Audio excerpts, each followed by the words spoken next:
Hello everyone, welcome back to Guide to Everything. In today's video, I'm going to show you on how you can apply for a credit card in Bunq. Now there are multiple ways on how you can do this, but I'm going to navigate through the official article or the official website on Bunq in order to do so.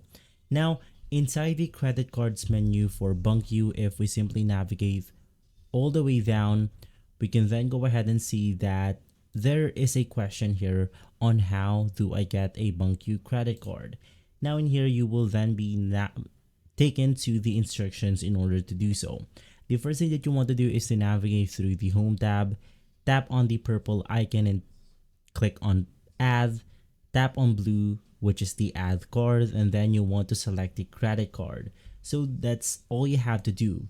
Just put your name, the cardholder name and the card description, confirm your delivery address, and from there you then want to click on tap on get your card. And so if this video has been helpful, leave a like, subscribe, and follow Guide to Everything for more videos like this. Thanks for watching.